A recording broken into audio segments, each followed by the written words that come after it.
अस्सलाम वालेकुम, welcome to yummy treats. कैसे हैं आप सब? आज की रेसिपी बहुत यमी लेकिन बहुत क्विक बनने वाली है। सालन तो वही है जो हम अक्सर बनाते हैं, लेकिन बनाने का अंदाज इसका जायका ही बदल देगा। बिस्मिल्लाहिर्रहमानिर्रहीम। आधा कप ऑयल लिया और इसको हल्का सा गर्म करके फिर इसमें मैंने डाल दिया 1 टेबलस्पून जिंजर गार्लिक का पेस्ट। मैं पेस्ट इस्तेमाल करती हूँ, जैसे कि आप अगर मेरी रेसिपीज़ फॉलो करते हो तो आप जानते हैं, आप चाहें तो फ्रेशली चॉप करके डालें। 5 छोटी सब्ज़ मिर्चें थी जिनको मैंने जूलियन कट में काट के डाला है और उसके साथ थोड़ा सा ज़ीरा। इस तरह से सब्ज़ मिर्चें जब आप डालते हैं तो वो खाने में बहुत मज़े की लगती हैं। अब इनको सौते कर लेना है। इनको थोड़ा घुमा फिरा के अच्छी सी जब इनकी खुशबू आने लगी तो फिर इसमें मैंने डाल दिए आलू। आलू आप अपनी पसंद की शेप में काट सकते हैं, छोटे बड़े जिस तरह के आपको पसंद हो आप उनको डालें और फिर आलूओं को सैर करवाएं कढ़ाई के अंदर, इधर उधर अच्छे से घुमाएं ताकि सारा जो लहसुन का टेस्ट है स्पेशली वो आलू के अंदर एब्सॉर्ब हो जाए। इससे इसका टेस्ट बहुत इन्हेंस होता है।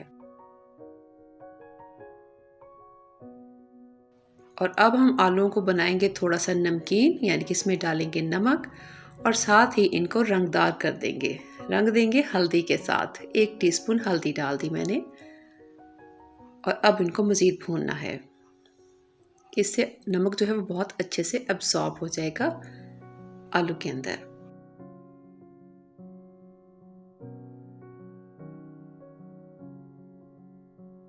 पाँच से 6 मिनट तक इनको भूनने के बाद फिर इसमें डाल दिए 2 स्लाइस किए हुए प्याज जिनको मैंने बारीक स्लाइस कर लिया था और 2 टमाटर जिनको मैंने चॉप कर लिया था।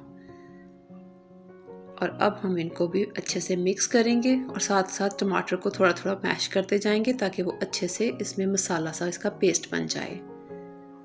प्याज इसमें घुलेंगे नहीं बिल्कुल और हमें इनको बिल्कुल इनका पेस्ट नहीं बनाना, ये ऐसे बहुत मज़े के लगते हैं। हमने शुरू से जो तरीका सीखा हुआ था ना सालन बनाने का अपनी अम्मियों से, ये उससे बिल्कुल हट के एक तरीका है।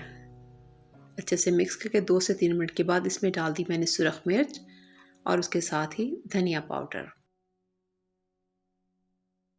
हमारा जो ट्रेडिशनल तरीका वो यही है कि जो कोई भी हम सब्ज़ी वगैरह बनाते हैं तो पहले तड़का बनाते हैं, बनाने के बाद फिर उसमें सब्ज़ी डालते हैं। लेकिन मैंने कुछ अरसे से इस तरह से खाना बनाना शुरू किया है और यकीन करें खाने का टेस्ट बहुत बढ़ जाता है, एक अलग लेवल पे चला जाता है। मुझे तो ये बहुत पसंद है और उससे भी बड़ी बात ये बहुत ईजी है, इसे खाना झटपट बन जाता है। अब हमने आलूओं को कुक कर लेना है तकरीबन 70% तक, यानी कि जब 70% तक हमारे आलू गल जाएंगे तो फिर इसमें डाल देंगे गोभी। और गोभी डालने के बाद अब हमने इसको मिक्स करना है और पहला काम जितना अब तक किया वो सारा हम हाई फ्लेम पे कर रहे थे। अब हमने फ्लेम को कर देना है बिल्कुल लो, यानी कि हमने अब दम दे देना है। दम दे के अब हम रख देंगे इसको कवर करके बिल्कुल लो फ्लेम पे।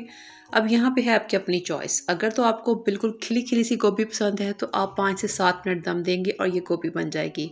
अगर सॉफ्ट पसंद है तो थोड़ा ज़्यादा देर दम देंगे, ये आपकी अपनी चॉइस पे है। मैंने इसे तकरीबन 12 मिनट के लिए दम दिया था।